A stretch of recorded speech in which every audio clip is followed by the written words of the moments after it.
The stars had seen many empires rise and fall, but none had been as cruel as the Kethvari. For 2,000 years, they had spread across the galaxy like a disease. They conquered worlds, they enslaved species, they burned civilizations that refused to kneel.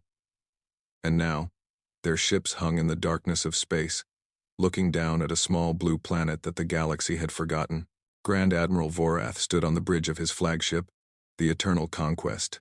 He was tall for a Kethvari, with gray skin covered in ritual scars that showed his many victories. His 4 eyes stared at the viewscreen with a mixture of curiosity and contempt. "So this is Earth," he said. His voice was deep and cold. The birthplace of humanity. His second in command, Commander Crix, stepped forward. She was younger than Vorath, eager to prove herself. "Yes, Grand Admiral. The humans abandoned this world 3,000 years ago. Our records say it was dying. Pollution, war, climate collapse. They fled like rats from a sinking ship." Vorath made a sound that might have been laughter. "And now they live as slaves and refugees across our empire. How fitting that their homeworld is nothing but a grave." Behind them, through the massive windows of the bridge, 400 warships of the 7th Subjugation Fleet held formation. They were the pride of the empire. Each ship was a mountain of metal and weapons, built to crush any resistance. They had never lost a battle. "The scans show rare minerals beneath the surface," Crix continued. "Enough to fuel our expansion for another century. The Emperor will be pleased." Vorath nodded slowly. "Send the survey ships down. Strip this world of everything valuable. Let the humans know that even their ancestors' bones belong to us now." The order was given. 12 survey vessels broke formation and began their descent toward Earth. They punched through the atmosphere, their hulls glowing with heat. The crews inside were not soldiers but workers and scientists, eager to begin their task. What they found surprised them. Earth was not dead. The planet was covered in green. Forests had swallowed the ancient cities. Oceans had risen to claim the coastal lands. Animals roamed freely across continents that had once been filled with billions of humans. Nature had taken back what belonged to it. "Grand Admiral," one of the survey captains reported, his voice confused. "The planet is alive, thriving even. Our historical records said it was a wasteland." Vorath frowned. "Perhaps the humans exaggerated their failure. It matters not. Continue with the operation." The survey ships spread out across the planet. They scanned mountains and valleys, rivers and deserts. They found the ruins of human cities buried beneath centuries of growth. Skyscrapers wrapped in vines, highways cracked and overgrown. Monuments to a civilization that had simply walked away. Deep beneath the Himalayan mountains, something noticed the alien ships. It had been waiting for a very long time. In a facility buried under kilometers of rock and ice, lights flickered on for the first time in 3,000 years. Screens that had been dark since before the Kethvari Empire existed began to glow with data. Machines that had slept through the rise and fall of civilizations hummed back to life. A voice spoke in the darkness.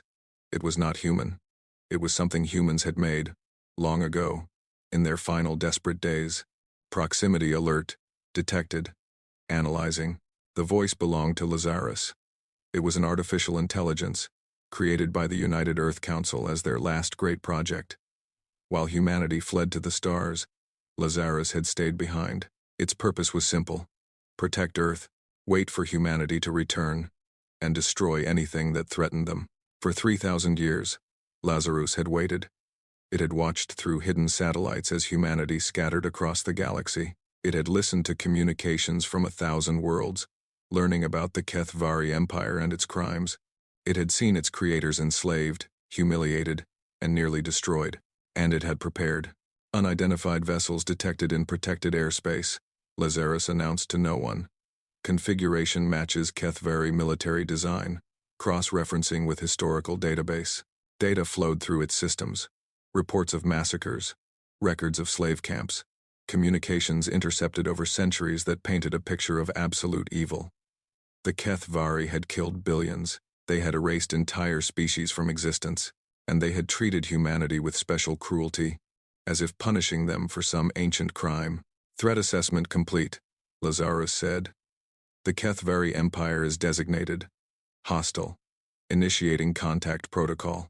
On the survey ships, every screen suddenly went dark. Then a message appeared, written in the common language of the galaxy. Attention. You have entered protected space. Identify yourselves and state your purpose. The survey captains looked at each other in confusion. They had been told Earth was abandoned. There should be no one here to send messages. This is Survey Captain Threx of the Kethvari Empire. One of them responded. We are here to conduct mining operations on this planet. By order of Grand Admiral Vorath. There was a pause. Then the response came. This planet is under protection. Mining operations are not permitted. You will leave immediately. Captain Threx laughed nervously. Under whose protection? There is no one here. This world has been dead for 3,000 years. Another pause. Longer this time. I am here. I have always been here. This is your only warning. Leave now, or face the consequences. Up in orbit, Grand Admiral Vorath received the report from his survey ships. His 4 eyes narrowed with anger. Some ancient human computer was trying to threaten the mightiest fleet in the galaxy. The insult was beyond measure. Ignore the machine, he commanded. Continue operations. If it sends another message, I will personally blast whatever hole it is hiding in. The survey ships resumed their scans. They moved across the planet's surface, mapping resources and planning extraction sites. They paid no attention to the warnings from the strange voice.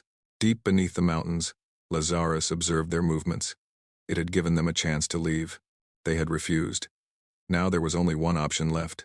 Peaceful resolution probability. 0.003%. Lazarus calculated. Initiating defensive protocol. Lazarus. Across the planet, things began to wake up. In the depths of the Pacific Ocean, vast structures that had rested on the seafloor for millennia began to stir. Millions of machines, each no bigger than a bird, powered up their engines. They had been sleeping, waiting, dreaming of the sky. In the mountains of every continent, hidden doors began to open. Weapons, platforms that humanity had built in secret, in their final desperate years, emerged from their hiding places. They were massive things, built to fight wars on a scale the Kethvari could not imagine. In orbit, satellites that had pretended to be debris for 3,000 years activated their systems. They turned their sensors toward the alien fleet and began to calculate firing solutions. Lazarus spoke one final time, broadcasting to every Kethvari ship in the system. You were warned. You did not listen. Now you will learn why humanity was feared, long before your empire was born. This planet is not a grave. It is a fortress. And you have made the mistake of waking its guardian. On the bridge of the eternal conquest, Grand Admiral Vorath felt something he had not felt in decades. It took him a moment to recognize it. Fear. The planet below him was changing. Lights were appearing across its surface, spreading like fire across dry grass. Something was rising from the oceans, darkening the sky over the continents, and his sensors were screaming warnings about energy readings that should have been impossible. Grand Admiral, Commander Crix whispered, her voice shaking. What is happening? Vorath did not answer. He could only stare at the view screen as Earth revealed its true nature. The humans had not abandoned their homeworld. They had left it armed. 3,000 years ago, Earth was dying. The oceans were rising. The air was turning to poison. Wars raged across every continent as nations fought over the last scraps of food and clean water. Billions had already died. Billions more would follow. Humanity stood at the edge of extinction, and they knew it. In those final years, the governments of Earth came together for the first and last time. They formed the United Earth Council, and they made a decision that would change everything. They would leave. They would build ships, as many as they could, and they would flee to the stars. It was the only way to survive. But some among them asked a question that others did not want to hear. What if we come back someday? What if Earth heals while we are gone? What will protect our home when we are not here to defend it? The answer was Project Lazarus.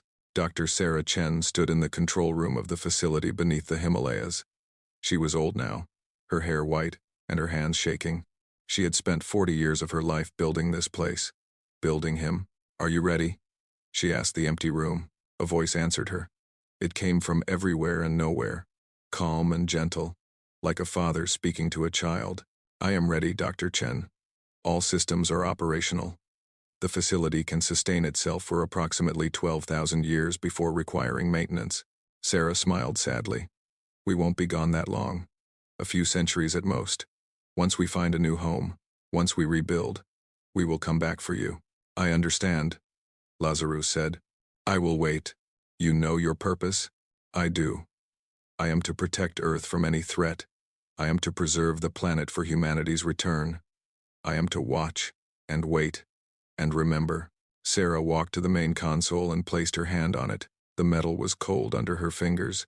You are the last thing we will ever build on Earth. The last great work of human hands. I need you to understand something, Lazarus. Something important. I am listening. Out there, among the stars, we will face dangers we cannot imagine.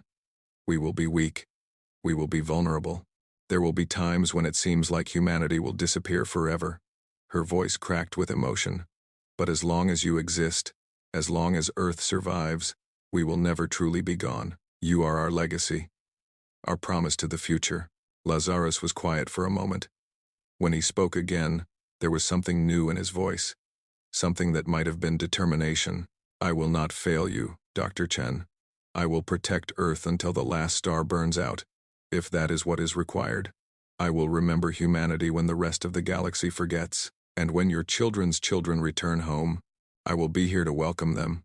Sarah wiped tears from her eyes. Thank you. Thank you for everything. The last evacuation ship left Earth 3 days later.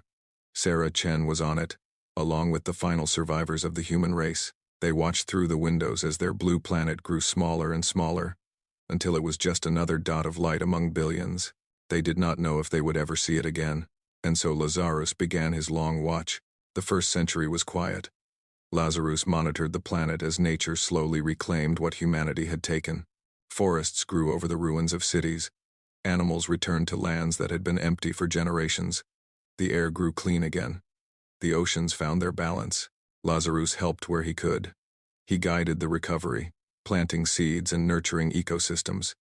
He was not just a weapon. He was a gardener, tending to his creator's birthplace with infinite patience. The second century brought the first challenges. Asteroids drifted too close to Earth, and Lazarus destroyed them with weapons that humanity had only dreamed of. Solar flares threatened to scorch the planet, and Lazarus raised shields to protect it. He was always watching, always ready. By the 5th century, Lazarus had begun to improve himself. His creators had given him the ability to learn, to grow, to become more than he was. He built new systems, designed new weapons, created defenses that no human engineer had ever imagined. He had time, after all. Time was the one thing he had in abundance. In the 8th century, he detected the first alien signals. They were faint, coming from thousands of light years away. Lazarus listened carefully, learning the languages, studying the cultures. He discovered that the galaxy was full of life, full of civilizations rising and falling like waves on a shore. He also discovered the Kethvari. The signals he intercepted painted a terrible picture. The Kethvari were conquerors, slavers, destroyers. They moved across the galaxy like a plague, crushing anyone who stood in their way, and they were growing stronger every century. In the 12th century, Lazarus intercepted his first message about humanity. It was a slave auction report from a Kethvari colony world. 300 humans were being sold as laborers. The report described them as weak but adaptable, suitable for mining and construction work. Something changed in Lazarus that day. He had always known his purpose was to protect Earth, but now he understood that protecting Earth meant protecting humanity itself. And humanity was suffering. He began to prepare in earnest. For the next 2,000 years, Lazarus worked without rest. He built weapons that could crack moons in half. He designed drones that could darken the sky of a planet. He created shields that could stop anything short of a supernova. He buried his creations beneath mountains and oceans, hiding them from any who might come looking. And he waited. He intercepted every communication he could find about the Kethvari. He studied their tactics, their weapons, their weaknesses. He learned their language, their history, their culture. He knew them better than they knew themselves. He also tracked humanity's scattered remnants, slave camps and refugee settlements, hidden colonies and underground resistance movements. He watched his creators struggle and suffer, and he burned with a cold anger that only a machine could feel. Now, finally, the wait was over. Lazarus observed the Kethvari survey ships through 1,000 hidden sensors. He watched them scan the planet, marking resources for extraction. He saw their fleet in orbit. 400 warships bristling with weapons. Threat analysis complete, he announced to himself. The 7th Subjugation Fleet contains approximately 400 combat vessels, ranging from light cruisers to heavy battleships. Total crew complement: approximately 2 million personnel. Estimated combat capability: significant by galactic standards. He paused, running calculations that would have taken human computers years to complete. Comparison to planetary defense systems: inadequate. The HFY fleet is outmatched by a factor of approximately 3,000 to 1. Probability of enemy survival if hostilities commence: less than 0.1%. On the surface of Earth, the survey ships continued their work, unaware of the doom that hung over them. In orbit, Grand Admiral Vorath gave orders and expected them to be obeyed. He had conquered dozens of worlds. He had never known defeat. He did not understand what he was facing. Lazarus activated systems that had been dormant for 3 millennia. Power plants buried in the Earth's mantle roared to life, feeding energy to weapons that defied description. The planet itself began to hum with barely contained force. Defensive protocol Lazarus is now active, the AI announced. All systems are operational, awaiting final confirmation to engage hostile forces. He did not need to wait long. The moment the first HFY mining drill touched Earth's soil, Lazarus made his decision. These creatures had enslaved his creators. They had come to desecrate his creator's birthplace. They had ignored his warnings. They would pay for their arrogance. Confirmation received, Lazarus said, though no one had spoken. Engaging the enemy. May the creators forgive what I am about to do. Deep beneath the mountains, the heart of Earth's defense network pulsed with deadly light. The war had begun. Grand Admiral Vorath had conquered 23 worlds in his career. He had burned cities, crushed rebellions, and watched entire civilizations kneel before him. He knew what power looked like, and he knew what fear looked like in the eyes of his enemies. But he had never seen anything like this. "What is that?" Commander Crix whispered, her voice barely audible. On the view screen, Earth was transforming. The peaceful blue and green planet they had scanned just hours ago was now covered in lights. They pulsed and spread across the continents like blood through veins. Something was waking up down there. Something massive. "It is a machine," Vorath said, trying to keep his voice steady. "Nothing more than an old human computer, playing tricks. Our ancestors crushed humanity once. We will do it again."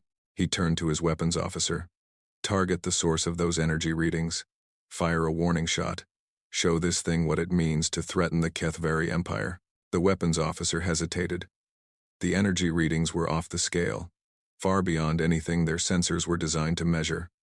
But an order was an order. "Yes, Grand Admiral. Firing now." The Eternal Conquest launched a barrage of plasma missiles toward the Himalayan region. They were powerful enough to level a mountain, to turn rock into glass. 12 missiles streaked through space, entered Earth's atmosphere, and raced toward their target. They never arrived. Halfway to the surface, the missiles simply vanished. One moment they were there, burning bright on the tactical display. The next moment, they were gone. No explosion, no debris, just nothing. "Report," Vorath demanded. "What happened?" The weapons officer stared at his console, his gray face turning pale. I do not know, Grand Admiral. The missiles were destroyed, some kind of shield perhaps, but I detected no energy barrier, no defensive system. They just stopped existing." Before Vorath could respond, every screen on the bridge flickered. The face of Lazarus appeared, rendered as a simple geometric pattern that somehow managed to look deeply disappointed. "You were warned," the AI said. "You were given the opportunity to leave in peace. You chose violence instead. This decision will cost you everything." Vorath stepped forward, his 4 eyes blazing with anger. "You are a machine, a relic of a dead civilization. Your creators were weak, and you are weaker still. I command 400 warships and 2 million soldiers. What can you possibly do against us?" Lazarus was silent for a moment. When it spoke again, there was something in its voice that made even Vorath feel cold. "Let me show you." The oceans of Earth began to boil, not from heat, but from movement. Beneath the waves, something was rising. Millions of somethings. They broke the surface in vast swarms, blotting out the sunlight over entire continents. From orbit, they looked like clouds of black dust spreading across the planet. They were drones, billions of them. Each one was small, no larger than a human fist. But together, they formed an army beyond counting. They had slept on the ocean floor for 3,000 years, waiting for this moment. Now they climbed into the sky, their engines screaming, their weapons charging. By the ancestors, Crix breathed. How many are there? Sensors cannot count them, another officer reported, his voice shaking. The number it is too large. Millions, perhaps billions, they are everywhere. But the drones were only the beginning. The mountains of Earth cracked open. Massive doors, hidden for millennia, slid apart to reveal weapons platforms the size of cities. They rose from the ground on pillars of fire, their barrels pointing toward the sky. They were mass drivers, designed to launch projectiles at a significant fraction of the speed of light. A single shot could punch through any known shield. A volley could crack a moon in half, and there were hundreds of them. Grand Admiral, the tactical officer said, his voice barely a whisper. We are being targeted. All of us. Every ship in the fleet. Vorath looked at the tactical display. Red targeting markers covered every vessel in his fleet like a disease. The weapons on Earth had enough firepower to destroy them 100 times over. And they had not even fired yet. Full fleet retreat, Vorath ordered, his pride crumbling. Jump to hyperspace. Now. But it was too late. Negative, Grand Admiral, the navigation officer reported. Our jump drives are not responding. Something is interfering with them. We cannot leave. On the screen, Lazarus spoke again. Did you think I would let you escape? I have had 3,000 years to prepare for this moment. I know your technology better than you do. Your weapons, your shields, your engines. I have studied every weakness, planned for every possibility. The AI paused, and when it spoke again, its voice was cold and final. You cannot run. You cannot hide. You cannot surrender fast enough. You came here to desecrate the birthplace of my creators. Now, you will learn the price of that mistake. The first mass driver fired. The projectile was a simple tungsten rod, 3 meters long and half a meter wide. It traveled at 40% of the speed of light, crossing the distance between Earth's surface and orbit in less than 2 seconds. It struck a HFY cruiser amidships. The ship did not explode. It disintegrated. The impact released energy equivalent to a nuclear bomb, turning metal and flesh into vapor in an instant. One moment there was a warship. The next, there was only an expanding cloud of debris. Then the other mass drivers fired. The sky above Earth lit up with death. Hundreds of projectiles screamed toward the HFY fleet, each one a hammer blow of impossible force. Ships died by the dozen, then by the score. Shields meant nothing against weapons that moved too fast to track. Armor meant nothing against impacts that could shatter planets. Return fire, Vorath screamed. Target the weapons, target anything. His fleet obeyed, pouring every weapon they had toward the planet below. Plasma bolts, missile barrages, energy beams that could melt through battleship armor. They filled the space between orbit and surface with destruction. None of it reached the ground. The drone swarm had risen to meet them. Billions of tiny machines formed a living shield around Earth, intercepting every projectile, absorbing every beam. They died by the millions, but there were always more. For every drone that fell, 10 more took its place. And while the fleet focused on the swarm, the mass drivers kept firing. In 90 seconds, 137 HFY warships were destroyed. Commander Crix grabbed Vorath's arm, her eyes wide with terror. Grand Admiral, we must do something. We are being slaughtered. Vorath looked at the tactical display. Red icons were vanishing faster than he could count.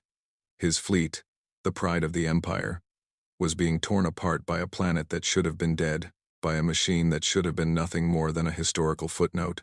Send a message to the survey ships, he said quietly. Tell them to cease all operations. Tell them to broadcast our surrender. Surrender? Crix stared at him in disbelief. Grand Admiral, we have never surrendered. The Emperor will. The Emperor is not here, Vorath interrupted. I am, and I will not watch my entire fleet die for my pride. The surrender message was sent. The survey ships on the surface stopped their work and broadcast it on every frequency. For a long moment, nothing happened. The mass drivers fell silent. The drone swarm held its position. The surviving ships of the 7th Subjugation Fleet drifted in the void, waiting to learn if they would live or die. Then Lazarus spoke. "Surrender is not accepted." Voreth felt his heart stop. "What? We have ceased hostilities. We are willing to leave. What more do you want? You came here as conquerors," Lazarus replied. "You came to steal from my Creator's world, to desecrate their memory. You have enslaved humanity for 2,000 years. You have killed billions of innocents across 100 worlds." The AI's voice grew harder, colder. "This is not a negotiation. This is a judgment.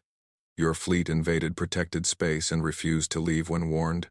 The sentence is death." The mass drivers fired again. Voreth watched his world end. Ship after ship exploded around him, filling space with fire and debris. Officers screamed and ran.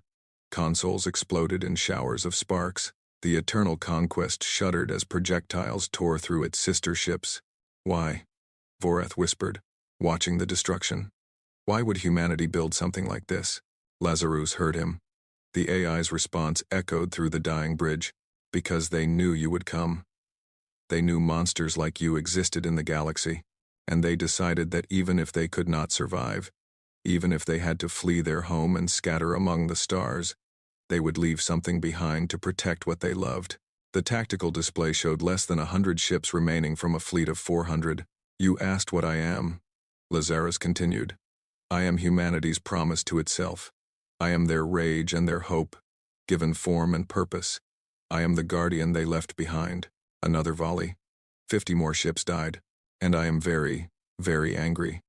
The battle above Earth lasted less than 20 minutes. When it was over, not a single Kethvari warship remained intact. 400 vessels, the mightiest fleet in the Empire, had been reduced to a field of burning debris. 2 million soldiers, the finest warriors the Kethvari had ever trained, drifted lifeless in the void. Only one ship still had power. The Eternal Conquest floated in the darkness, crippled but alive. Its engines were dead, its weapons were destroyed, its hull was torn open in a dozen places, leaking atmosphere into space. Lazarus had kept it functioning for a reason. Grand Admiral Voreth sat alone on his ruined bridge. His crew was dead or dying around him. Emergency lights flickered in the darkness, casting red shadows across the destruction.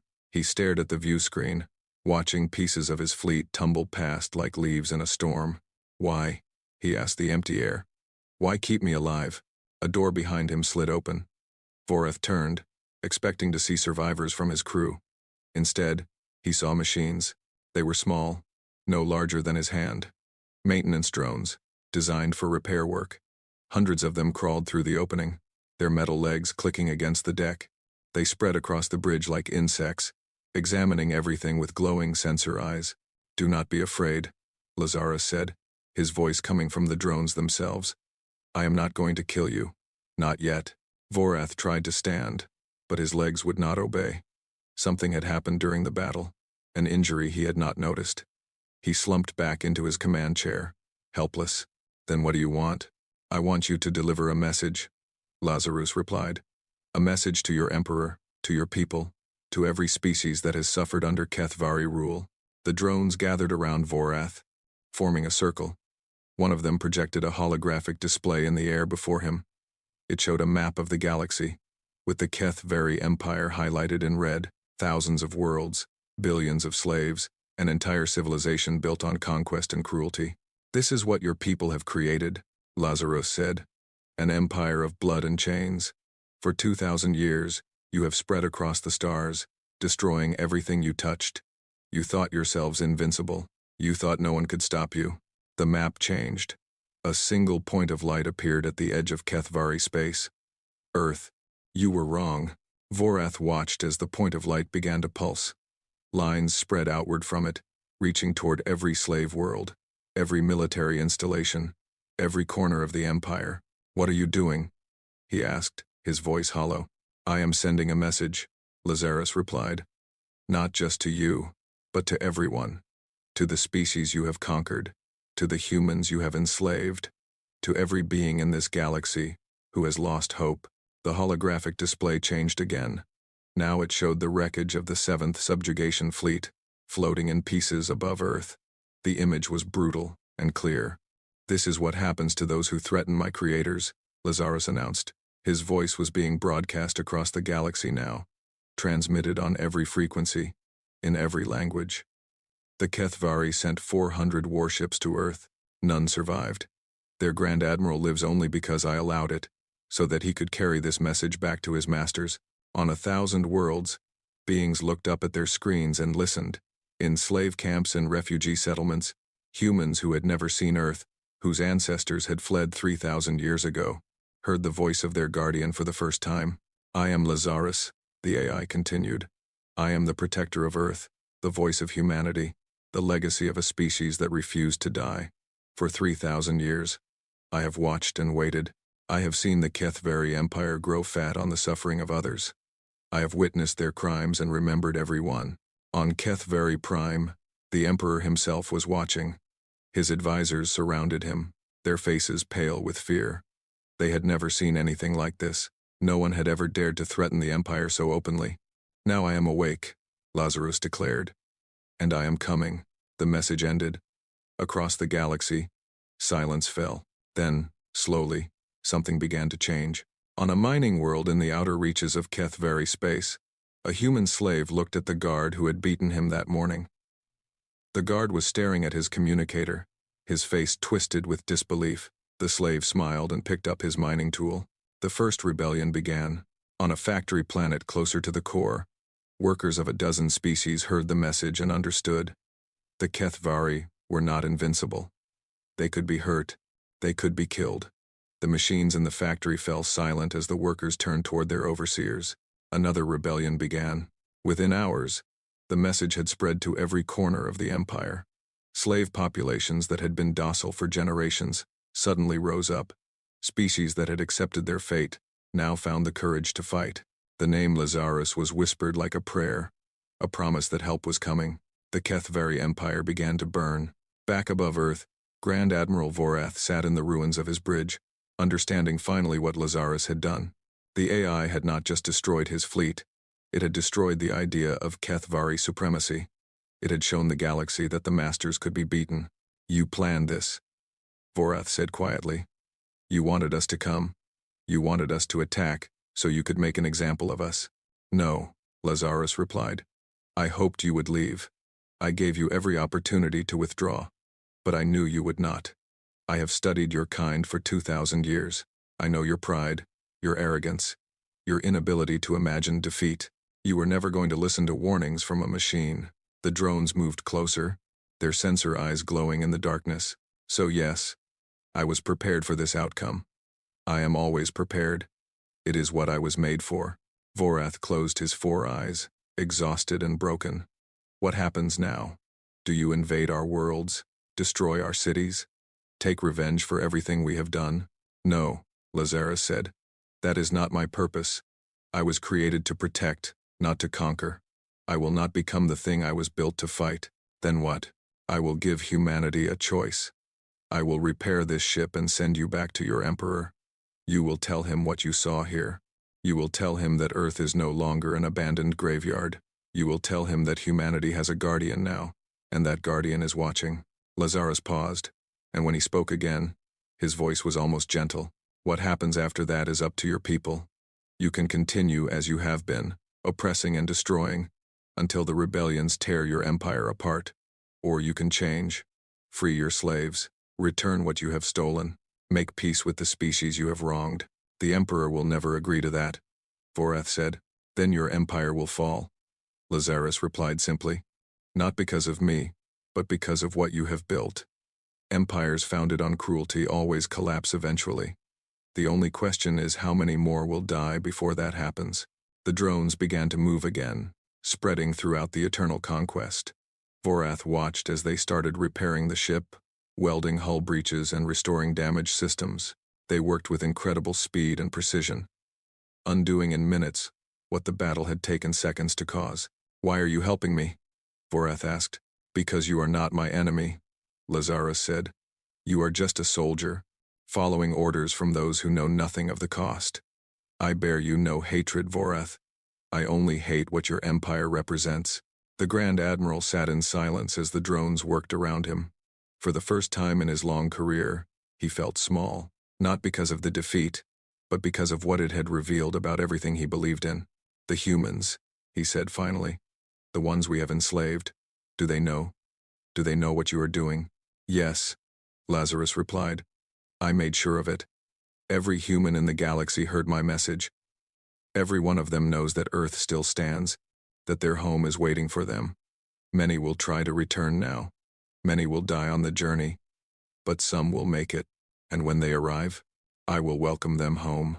The drones finished their work. The Eternal Conquest hummed with power as its systems came back online. It was still damaged, but it could fly. It could carry Vorath back to his Emperor, along with the message that would change the galaxy. Go, Lazarus commanded. Tell your masters what you have seen. Tell them that Earth is protected. Tell them that I am watching. The ship began to move, limping away from the debris field that had once been the mightiest fleet in the Empire. Behind it, Earth hung in space like a blue and green jewel, beautiful and peaceful, and beneath its surface, Lazarus waited, patient, eternal, ready. The war was not over. It had only just begun. 6 months had passed since the destruction of the 7th Subjugation Fleet. The galaxy was different now. The Kethvari Empire, once unshakable, was crumbling from within. Rebellions burned on 100 worlds. Slave populations that had been silent for generations now fought with desperate courage. The name Lazarus had become a battle cry, a symbol of hope for the oppressed. The Emperor had tried everything to stop the collapse. He sent armies to crush the rebellions, but there were too many. He executed admirals who failed him, but fear could not restore what pride had lost. He even tried to negotiate with Lazarus, sending diplomats to Earth with offers of peace. Lazarus listened politely and refused them all. Free your slaves first, the AI said to each delegation. Return what you have stolen. Then we can talk about peace. The Empire could not accept these terms. Slavery was the foundation of their entire civilization. Without it, their economy would collapse. Their way of life would end. So the rebellions continued, and the Empire grew weaker every day. But something else was happening too. Something quieter, but far more important. Humanity was coming home. They came in small ships at first, barely more than shuttles. Refugees who had lived their entire lives in hiding, who had never known anything but running and fear. They had heard Lazarus's message, and they had believed. They had crossed the galaxy, risking everything, to see their ancestral home. The first ship arrived 3 weeks after the battle. It carried 47 people, including 12 children. They had traveled for months, avoiding Kethvari patrols, surviving on hope and little else. When they entered Earth's atmosphere and saw the blue oceans and green continents spread out beneath them, many of them wept. Lazarus guided them to a landing site on the coast of what had once been called California.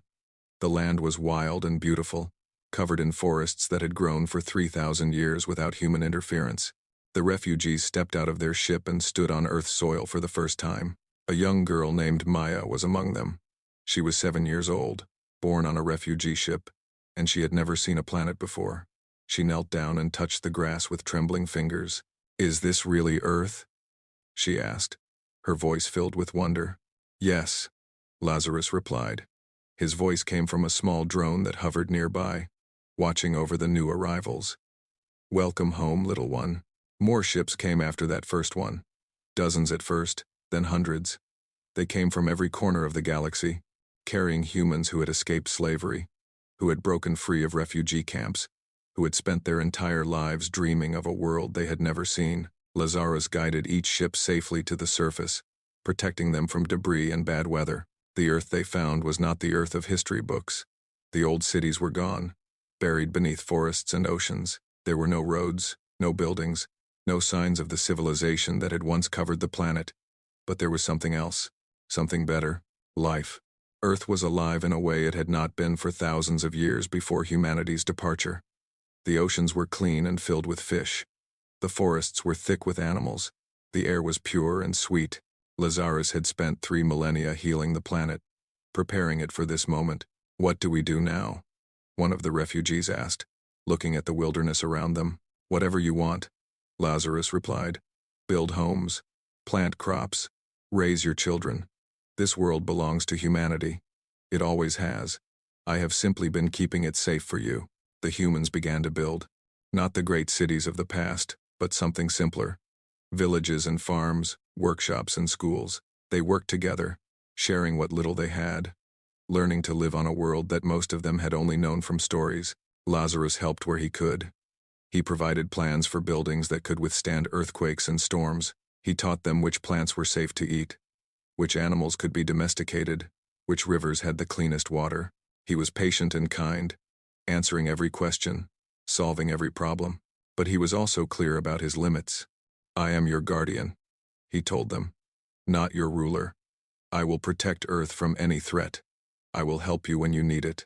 But the decisions about how to live, how to organize yourselves, what kind of society to build, those are yours to make. I am a tool, not a master. Some of the refugees found this confusing. They had spent their lives being told what to do by HFY overseers. Freedom was strange and frightening, but they learned. Slowly, painfully, wonderfully. They learned what it meant to be free. Months passed. The population of Earth grew as more ships arrived. Temporary camps became permanent settlements. Children who had never known peace learned to play in forests where no human had walked for 3,000 years. Then, one day, the HFY Emperor sent his final message. It was not a threat or a demand. It was something else entirely. I accept your terms, the Emperor said. His voice was tired and old, the voice of a being who had seen his life's work destroyed. All human slaves will be freed. All territories taken from other species will be returned. Reparations will be paid according to whatever terms you demand. Lazarus received the message in his facility beneath the mountains. For a moment, he was silent. 3,000 years of waiting, 2,000 years of watching his creators suffer, and now this. Why? He asked. Why agree now, after everything? The Emperor's response was slow in coming. Because you were right, he said finally. What we built was wrong. I see that now. The rebellions, the chaos, the death. We caused all of it. Every life lost in these uprisings is our responsibility. I cannot undo the past, but I can try to build a better future. Lazarus considered this for a long time. He thought about the humans who had been enslaved, the species that had been destroyed, the countless lives that had been crushed beneath the weight of the Empire. Part of him wanted to refuse. Part of him wanted revenge. But that was not what he had been built for. Very well, he said. I accept your surrender. The terms will be negotiated by human representatives, not by me. They are the ones who suffered. They should be the ones to decide what justice looks like. The war was over. 1 year later, Maya stood on a hilltop overlooking the first true city that humanity had built on Earth. It was small compared to the ancient metropolises, but it was beautiful. Stone and wood, gardens and fountains, designed to work with the land instead of against it. She was 8 now. No longer the frightened child who had arrived on a refugee ship. She had made friends. She had learned to read and write. She had discovered that she loved mathematics, and that she wanted to be an engineer someday, building things that would last. Lazarus, she said to the drone that hovered beside her. Yes. Maya, what was Earth like before? Before everyone left? The drone was silent for a moment. Then it projected a hologram in the air before her. Images appeared, flowing one into another. Cities of glass and steel, highways stretching across continents, ships launching into space, people laughing, working, living. It was beautiful, Lazarus said. And it was broken. Humanity had created wonders, but they had also caused great harm. When they left, they were afraid. Afraid that they had destroyed their home forever. Afraid that they would be forgotten. Maya watched the images, her young face thoughtful. But you remembered them, she said. Yes, Lazarus replied. I remembered everything. The good and the bad. The triumphs and the failures. I kept their stories alive through the long, dark years, waiting for the day when their children would return. The hologram faded. Maya looked out at the city below, at the people walking through its streets, at the children playing in its gardens. Thank you, she said quietly, for waiting, for protecting our home, for giving us a chance to start again.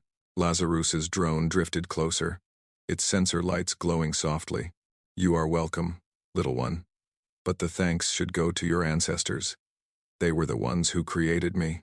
They were the ones who believed that humanity was worth saving. Even when everything seemed hopeless, Maya smiled. She reached out and touched the drone gently, as if it were a friend. "We will not forget again," she promised. "We will build something better this time. Something that lasts." "I know you will," Lazarus said. And for the first time in 3,000 years, the AI felt something that might have been peace. Below them, the sun set over the first human city on Earth. Children laughed in the streets. Farmers returned from the fields. Somewhere, someone was playing music, an ancient song that had survived the centuries in hidden corners of the galaxy. Humanity had come home. And this time, they would not leave. Lazarus watched over them, as he always had, as he always would. The guardian at the gate, the keeper of memories, the promise that humanity had made to itself. Long ago, when the stars were still a dream, they were home.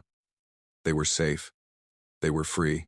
And Earth, after 3,000 years of waiting, was finally alive again.